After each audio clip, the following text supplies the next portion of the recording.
Dave Talley, Here. Tammy McDonald, Here. Alyssa Did you hear me? Devon. Yes, I got you, thank you. Alyssa Devon. Michael Dixon. Mark Bymaster. Kathleen Weigel, she's absent today. Leandre Camel. Okay. So, we have 4 people in attendance. And that's 4 a members. quorum, right? Okay, well, let's start off and let's do introductions. And Blair, we'll start with you, please. Sure. John from the Office of General Counsel. Frank Barbieri, School Board. Good morning, Adam Miller, Assistant Superintendent for Performance Accountability. Carrie High, Counsel for the Inspector General. Dave Talley, Audit Committee. Teresa Michael, Inspector General. Joyce Edison, Executive Assistant.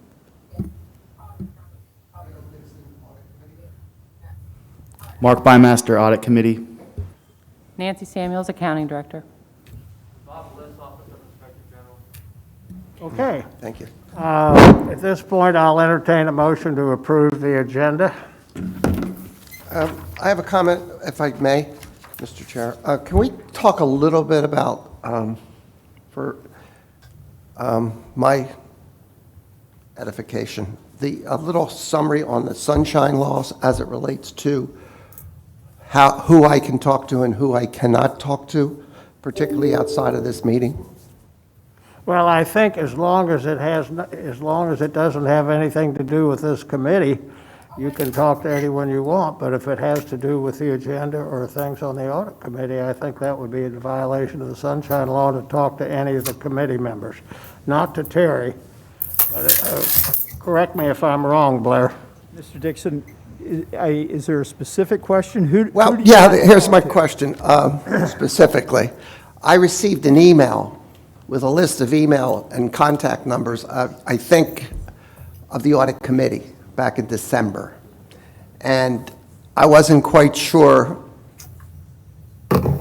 why I received it, number one, because I've never received that. It just came to me.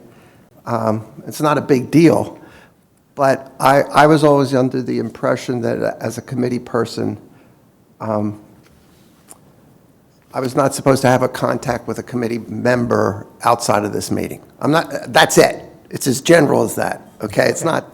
So you could run into any of the other committee members and you can speak with them. You could even, we wouldn't encourage you to do it, but you could have lunch with them. You just cannot talk about anything that is on an agenda or foreseeably would come before this committee at some point in the future. Okay.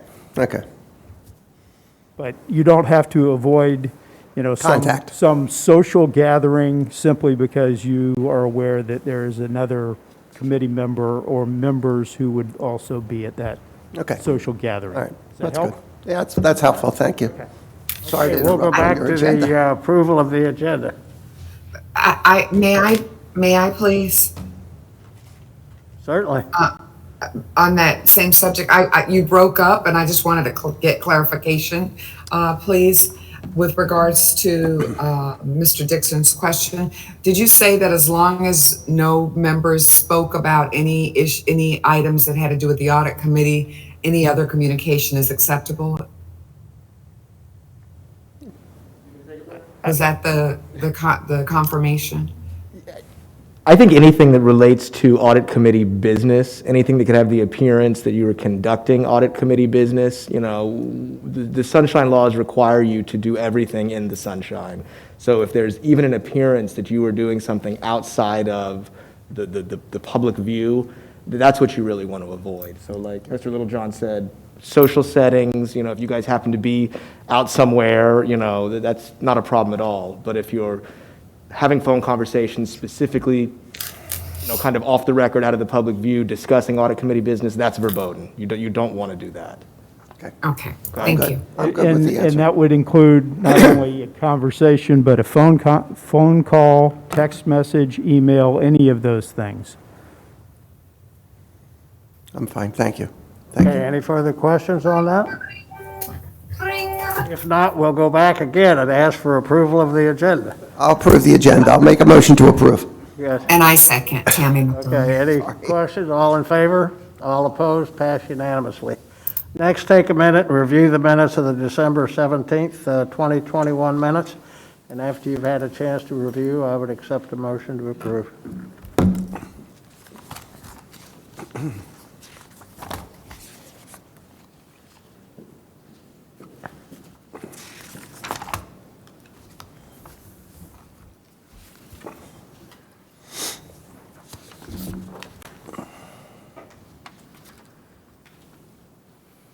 I have a If motion. we're ready, I'll motion to approve. I'll second. Any discussion? All in favor? Aye. All opposed? Passed unanimously. Public comments?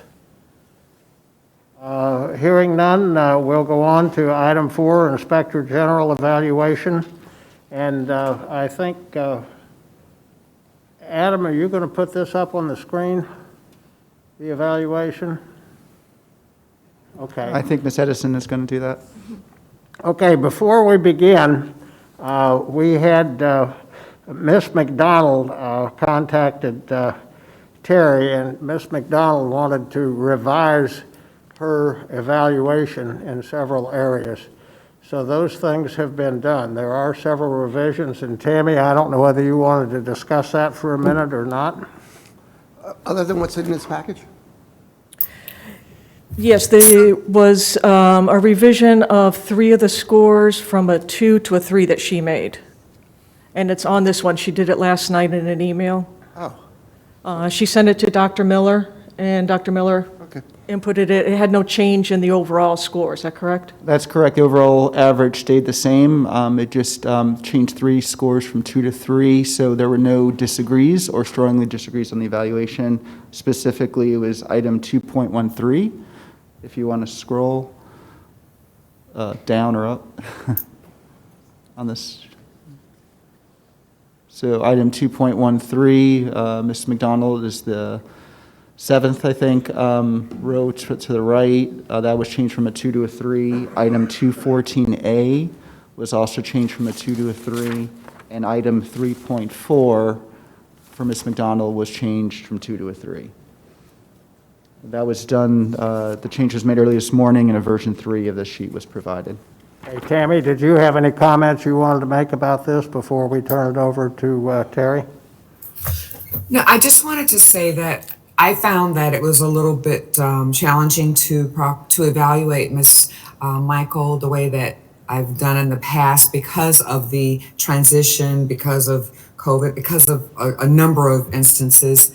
And I also did not have, she provided additional information to assist in the evaluation, which resulted in the increase in the scores in those 3 areas because I wasn't aware of some things that I'm now aware of.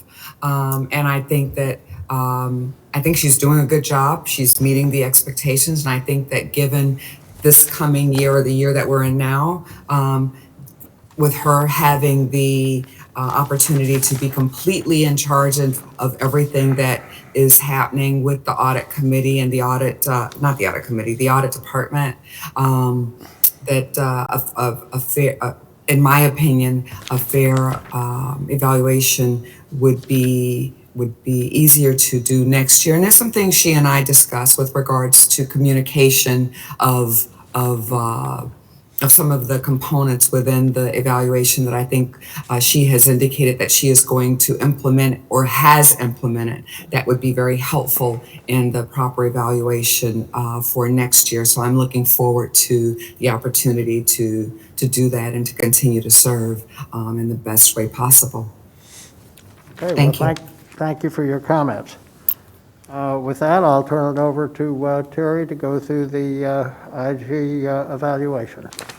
Mr. Talley, there is one more thing I'd like to add, if I may, and I'd like to condone her pleas for her professional development of staff, for her supporting and encouraging professional development of her staff, because that was one of the very, very strong things that I noted that she has done. And most of her staff members are in certification programs or have gotten certifications or are involved in continuing education or certifications that will improve their excellence and, of course, make the process of internal audit at the school district one that is a better, give us a quality product, which we're already getting, but I think that it's going to make sure that our staff is well prepared to move forward for succession planning, for advancement, etc., as well as they know their stuff. So thank you very much, and I'd like to give her kudos for that. Thank you very much. Okay. What I'd like to do is do a brief overview of the evaluation. As we go through it, if you have any questions, concerns, comments, please ask me. If you want to change your score, hopefully it won't be down. It'll just be, if you're going to change it, it's going to go up. Start off with, when I first started, there were 4 areas that both the board members and myself noticed that needed to be addressed. One was there's delineating and defining the OIG functions. There was a lot of crossover confusion as to when it was an audit, when it was an investigation. There was also unclear role as to what the OIG was doing. Supposedly, it was kind of like a mystery as to what the IG's office did. And that's essentially visibility, outreach, and taking the office from an internal auditor to an Office of Inspector General. There's a big difference between transitioning from a strict internal audit to an OIG office. Also, the investigations need to be strengthened in timeliness. We are doing a lot more thorough of investigations. Our timelines have improved. And also looking at the OIG board's policies and update them as needed. As everything, as the world changes, you have to change policies, and we have to make sure that we're doing best practices. So the first area, the action and these are things that weren't necessarily captured in the evaluation, was the first action I took as far as redefining the IG functions. Realign the internal units within the IG's office. We have 3 main units: the investigations, audit, and contract oversight, which also does the follow-up and procurements. And our IT auditor was under the contract oversight, and we realigned it and brought her back under audit. I thought that was very important. We have somebody that has the IT audit experience. We needed them doing audits. Also, by separating and making sure that they're aligned properly, each one are following their own standards. And that's very important, because each one has different standards that they must follow. We also revised formats. Before, you couldn't tell, the formats were all the same. So you couldn't tell the difference between an audit, an investigation, or review. So we distinguished those as well. We also did the OIG Professional Development Program, and a lot of that is based on surveys that I did with the staff to try to find out what they wanted to do in their careers, where they wanted to move forward. Even if it wasn't within the IG's office, I want to help them. A better prepared staff makes me look better. So quite honestly, it's very selfish, and I'm very fortunate to have staff that really wants to improve. And lastly is revising employee evaluations. We should not be spending time doing fluff evaluations, and evaluations should help strengthen the employee. So one of the things that I have addressed is that we do training to address deficiencies, not just something that's interesting. So if there's any questions on that first section? Comments? Okay. Sounds good. All right, next one. There's unclear role and functions of the IG, the visibility outreach. And this is something that all IGs struggle with, is getting what we do across, because it sounds very complicated, but it's very simple. And part of that OIG outreach program was we now do trainings, we've developed them, and we now do trainings for the principal leadership academies, the assistant leadership academies. We also do fraud training, as well as ethics and responsibilities of the IG's office. You notice I revised the annual report to give more of not just a statistical analysis of what we do and just to give numbers, but to present a picture of all the functions that we have. And also, one of the things I'm not always so happy about doing, but the media interviews. We've increased a little bit more in that, and a little bit more of the outreach and presentations and educational materials. We need the stakeholders to buy in and to report and to be free to talk to us. So that's one of the things that we've made an emphasis, so that people are reaching out and using those hotlines. We've also created and implemented the quarterly reporting of the OIG activities on district contracts and procurements. And Bob Bliss here, who is our officer that's in charge of that section, that's the one report we have to do. And that's the oversight of all the procurements that are going forward, so that the public knows that we don't just report on it after the money's spent, but we're looking at it as we go through the procurements to see if there's any red flags, issues, and concerns. So that's a proactive approach that really wasn't being captured before.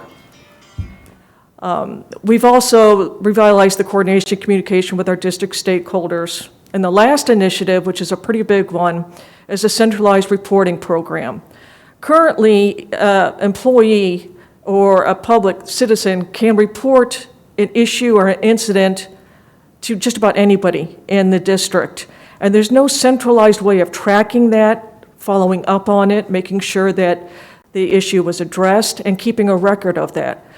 So what we're trying to do when we're working with the HR and the superintendent is to have a centralized reporting so that when the complaint or issue comes in, it is sent, if we don't keep it, it's sent to the appropriate unit. They look at it, they take their action, and they report back to us what action they took.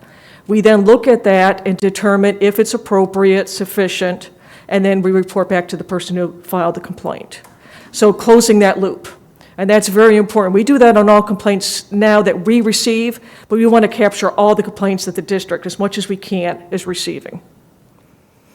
Any questions on that one? Can you go back to a question kind of related to one of the items on our agenda today? The procurement, where was The it? quarterly reporting? The B, item B, create Right. and implement quarterly reporting for district contracts and procurements. We're going to be talking about that later, right? Right, we have the quarterly report, right. So this quarterly reporting is something new? That's something that we've had, I think we've done, Bob, how many of quarterly reports have we done so far? I believe we started, I'm not sure, but probably all this year we've done. Yeah. This year being 2021? 2021? Yeah, I think this is probably our second or third. Do they come to this meeting? Yes, they are, Reports? yes, Okay, yeah. thanks. So we have been doing the activity since the inception. The microphone. Can't hear. Sorry. We have been performing the activity for a while. We just haven't been documenting it and presenting the work that we do to the committee here, which what Teresa did is document what we're doing and presenting it to you. But with the prior IG, we used to do a very similar function. But the reporting is new to us? Yes, For just the to- committee? yes. Got it, okay. Right. Thank you. And I think that's important for the publics to see, too, that we're watching as the money is being spent, not just reporting after it's gone. Thank you. Okay, investigations. They've been strengthened, and we've really worked on some timelines. I revised the reporting template to match IG best standards. I've also established deadlines. There's each step within the investigation has a deadline. When they get their interview memorandums done, the planning, when they review documents. And now, in order to go past the deadline for the report, there's a formalized extension process, and they have to come and speak to me to get an extension to go past that deadline, because we need timeliness on these reports. And lastly is an investigator roundtable, and that's where they sit and they discuss their cases together, and they have an exchange of information. And it's a good way for them to understand what's going on in different cases. It may relate, and it's a good team building. Next, review of OIG policies. This was a big one, and I never understood the formal rulemaking process so well until I was in front of the board revising that policy, the IG policy.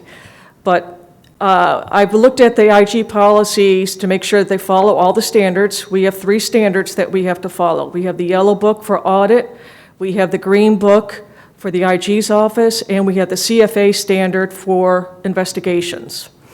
So make sure that all of our policies are in compliance with that, along with any changes to statute. And lastly, we did have a problem where there's some conflicts and inconsistencies with some of the school board policies. For instance, the Code of Ethics policy was not incorporated in the IG policy, even though we investigate Code of Ethics violations. So we incorporated that into our policy.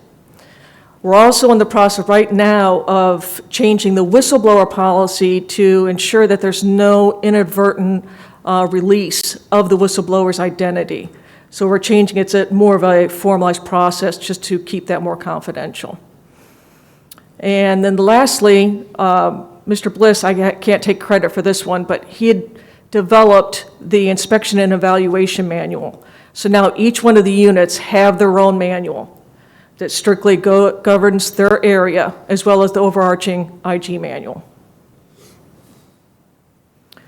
Okay, lastly is just the goals. I'm going to go through them very quickly unless you have any questions. One of the first goals on the evaluation is as far as the responsibilities of presenting the agenda, the minutes, the reports, staffing for the IG audit committee, and the supporting material. I got to admit, most of this is done by Joyce. Without her, I would be in the corner. She's the one that really puts all this together. But we do support all the functions within the audit committee. Next one is goal 2. This is the peer reviews. Now, there were some questions about the peer reviews. Peer reviews are done in a 3-year cycle. Yellow Book standards are 5 years, but we do it 3 years. And that's also for AIG and the CFA, which is the investigations. Unlucky for me, they are both in March. They're both on the same cycle. So you will have those evaluations that are scheduled for March. They are expensive because we do have to pay the travel fees and the per diems for the people that are coming in to do these reviews. For the AIG, they travel across the nation because you're going to have an inspector general come in. How much, what's expensive mean? Well, to me, expensive. It may not be to, it's about $12,000 for total for travel. And that is, again, done in 3 years. But we do mock assessments in preparation. And Bob Liss's whole function is to make sure that we're qualifying and following standards on every report. The annual work plan, that is something that we produce every year. It comes in front of the audit committee, and as well as the annual report and staff support for audit committee meetings.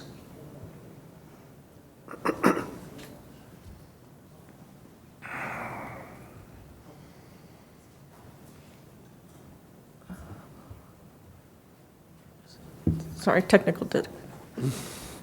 Next one. That's okay. All right, goal number 3, report, this is the follow-up, and this is something that we're going to start doing. I read in the comments, and I understand completely. We're going to start presenting more information on the follow-ups and the recommendations, give some more detail to the audit committee on what's going on. Bob Liss does 6-month follow-ups on all open recommendations. Any recommendations where they're not being followed or we're having an instance of noncompliance, I immediately report those. We haven't had that happen yet.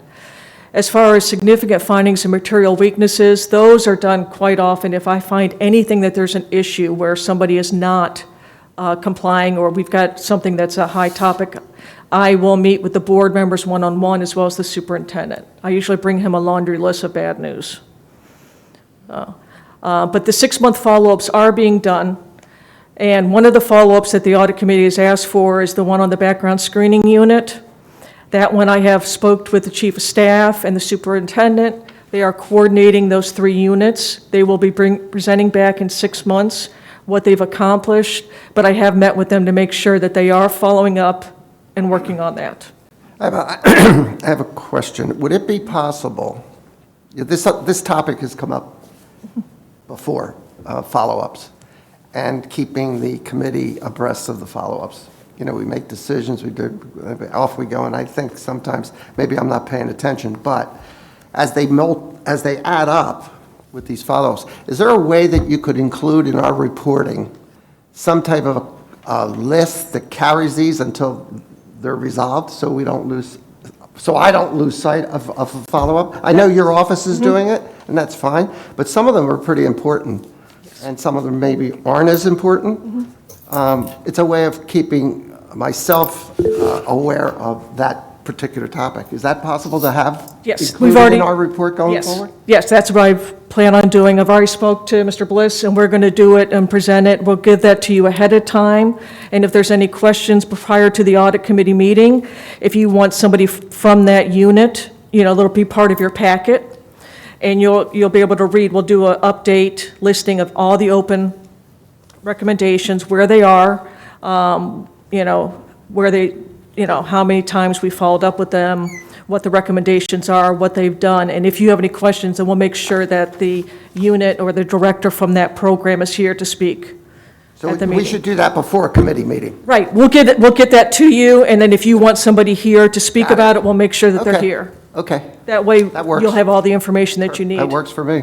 Okay. I don't know if anybody else has a comment, but I... All right, Ms. McDonald, do you have a question? I just wanted to share that was one of my challenges, and I had a comment as well. But you just addressed it, and I thank you. I think that would certainly be helpful for us, and knowing where we are, as well as properly evaluating the whole process as we have to do in doing your evaluation annually.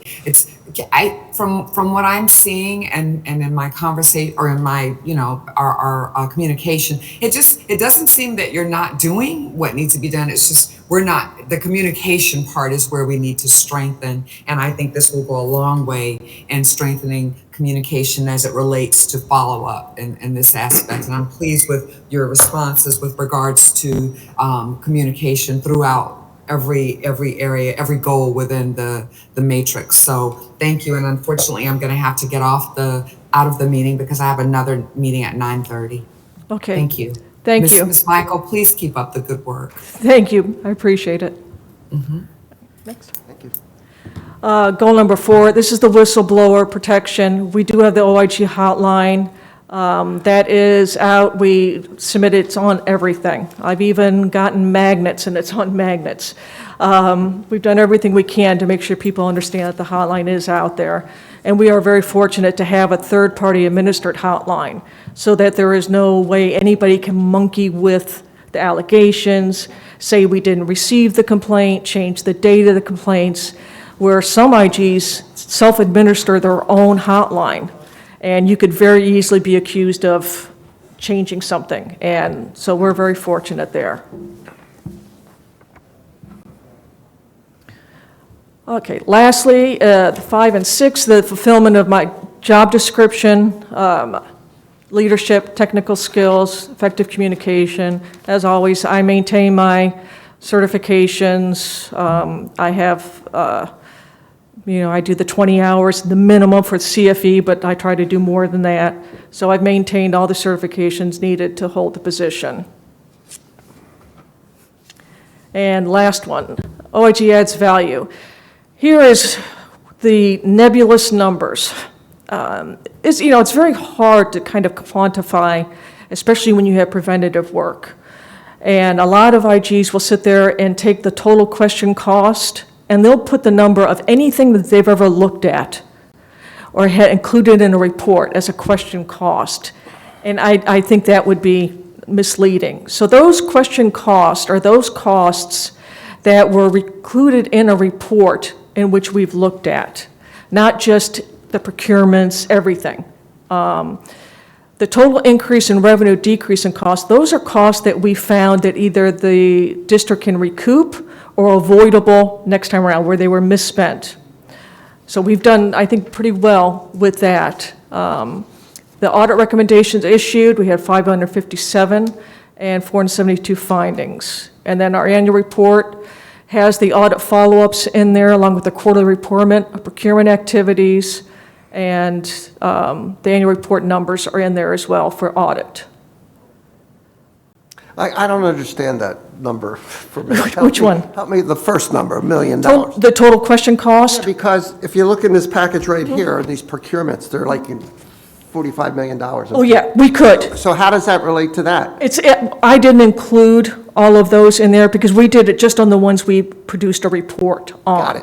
Got it, okay. I didn't want to inflate it. I understand. Yeah, All right, thank you. yeah. Plus, there's probably several issues that add value that just don't have a dollar value to it. Yes, and those are the preventative. I wish I could, the fact that we might stop somebody from doing something, the fact that Bob shows up to the procurements, the fact that IG is around may prevent somebody from doing that, but we can't Can't measure, right, measure that. thank you. Lastly, I expanded the risk assessment. I'm used to doing a very formal risk assessment with the state, so this year, we did formal fraud interviews with all of executive management as well as the school board. I also went and met with contacted all of the district community advisory committees, the finance committee, core, budget, and requested their input. I thought it was important to get somebody that wasn't actually responsible for the functions and that were overseeing it to give us input. And then we conducted interviews with the labor representatives as well. And lastly, we've instituted a management review program, and that's to address those issues that don't necessarily fall under audit or investigations. And those are usually done either by myself or by Carrie High, our general counsel.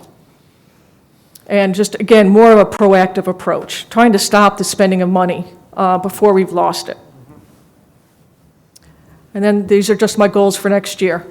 Successful reaccreditation, successful peer review, timeliness, the centralized reporting, and again, just more outreach and more communication with everybody. Any comments, questions, or concerns? If not, before we, Wait, we have a hand up. Kathy Weigel? Ms. Weigel? Hey, how are you? I just wanted to comment and say you did an excellent job, and I don't know if that comes across all the time. I just see a marked difference in this year as in the past. So thank you so much, and continue the good work. Thank you. All right, that concludes my presentation. good job. Any comments, questions? Everyone willing to accept this report as given? If so, I would recommend approval of this evaluation as amended. So move. Mr. Chair, Leandre here, so move. I'll second. Any discussion? If not, all in favor? Aye. Aye. All opposed? Aye. Okay. Excuse Motion carries. Thank you, Terry. I have one additional, some information on the selection committee for audit, if I may. I was just presented this. Okay.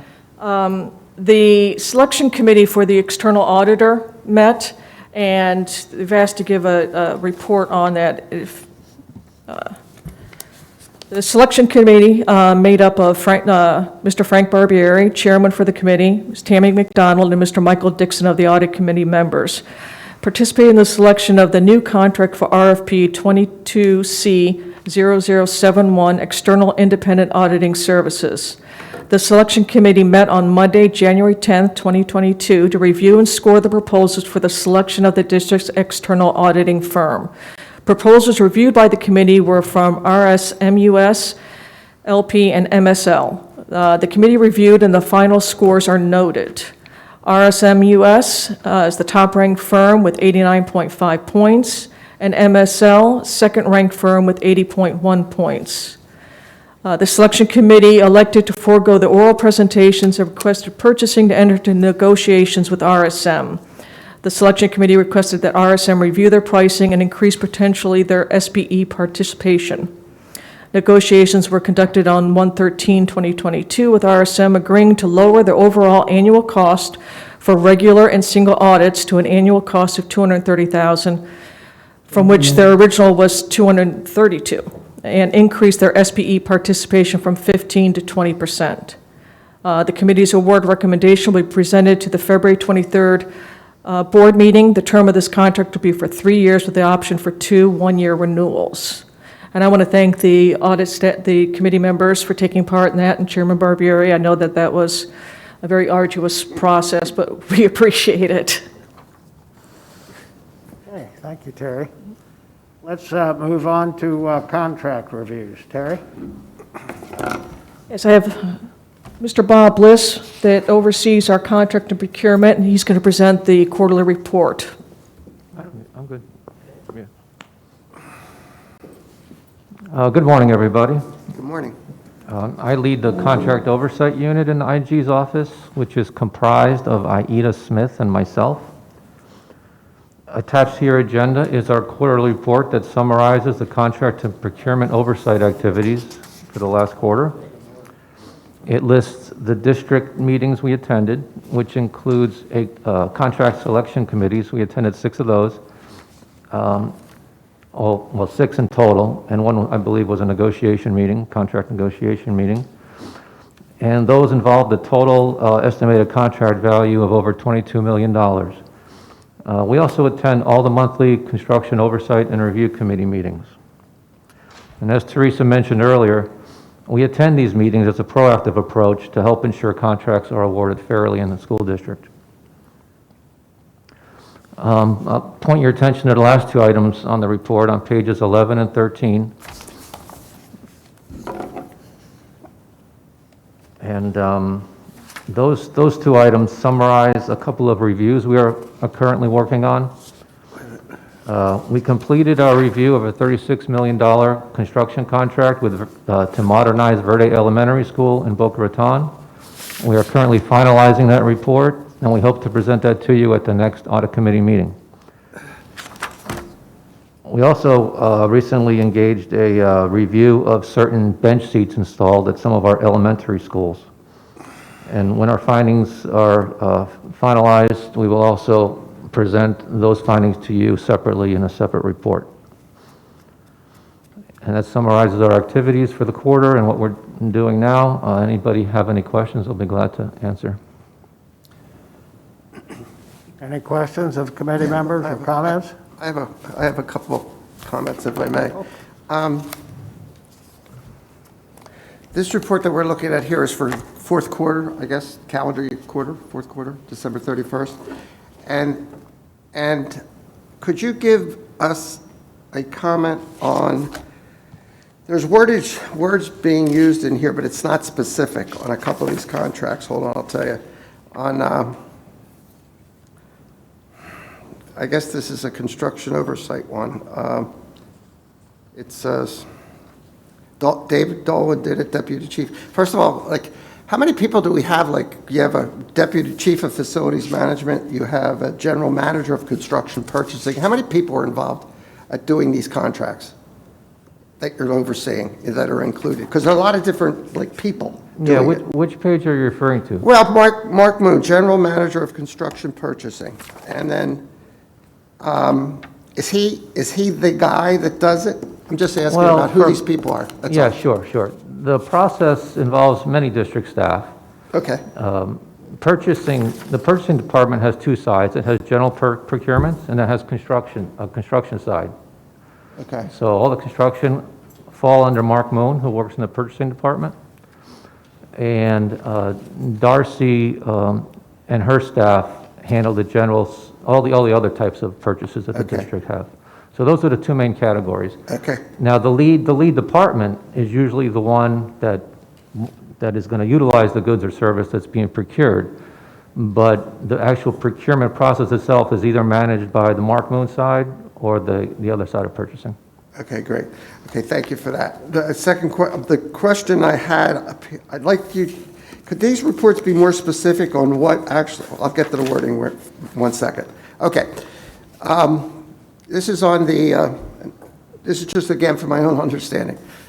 It's a $15 million contract, procurement RFP. Attend a contract selection committee meeting, it was that.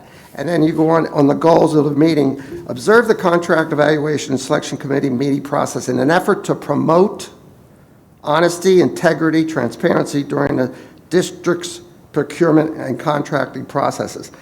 That's used in a couple different places, and that is the objective, I get it. But how exactly are you doing that in each case? Like, of course we do that. I mean, that's what we're here for, integrity and transparency, and that it's rewarded the right way. But How are you doing it? Yes, good question. It's a very general, Yeah. global Like you question. said, obviously our presence there helps those areas that you mentioned. But besides that, if there's something that is not following our policies and procedures as far as what our general procurement process is, I'm there to point to observe that, recognize it, and point it out and report it back to the people that are in charge of that process. So you have like a checklist that you're following to make sure that the contract has what the procedures are? We don't have a checklist at this time. Not a physical checklist, but. Yeah, not a physical checklist. But we're aware of the process, we've been doing it a long time. What goes on behind the scenes, if there's something that doesn't seem right or was inappropriate, we follow up. We have we've started with verbal contact, get more information, explain what we saw that we thought might be a red flag or a possible problem, and then we contact the directors in charge of that, of who can fix that or give us more information about that. For example, most recently, I've had several conversations with Mark Moon on the purchasing side. Actually, quite a few this year, where after the meeting, we would follow up and get additional clarification and see if something really was inappropriately done. If we find that something was done, then we'll actually put it in writing and issue maybe a management advisory that they need to fix something, which we have done in the past. Okay. And then one last question. This is great. Good answer. One last question. Potential risk identified in this one, and I would think this is pretty big across the board in construction oversight. It's change orders being done without approvals. Like, how can that be tolerated? What do you do when this happens? Because it's specifically pointed out, you have made an observation in this one.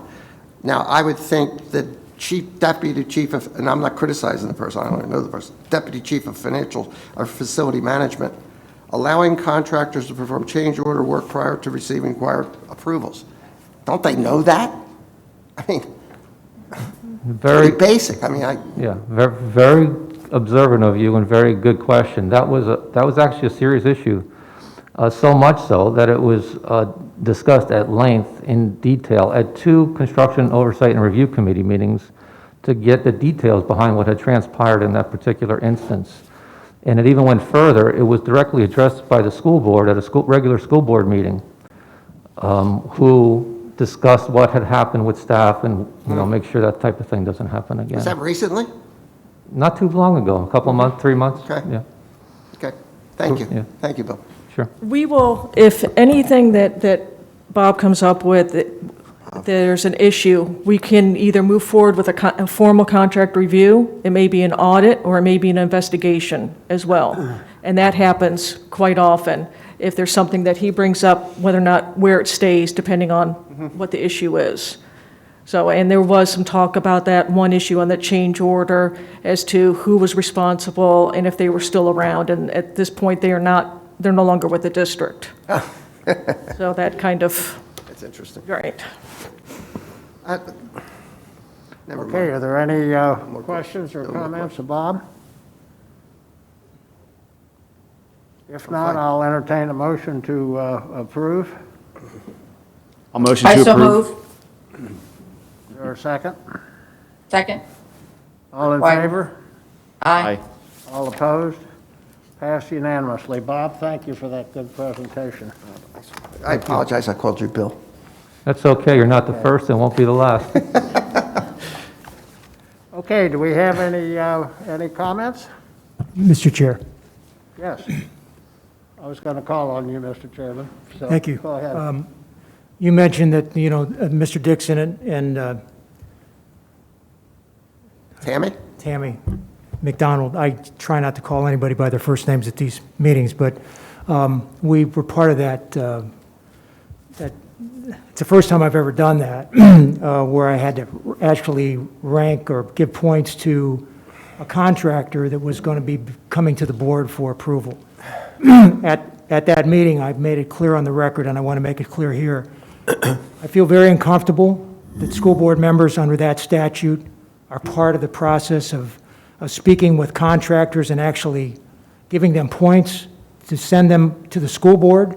I don't think that there was much thought given by, possibly there was, by the state legislature when they enacted a statute that allowed a school board member to actually, before it ever got to the school board, to actually rank contractors to help choose which one was going to be sent to the school board for approval. So I just want to put on the record that I felt very uncomfortable doing that. I did it because I was required to do it.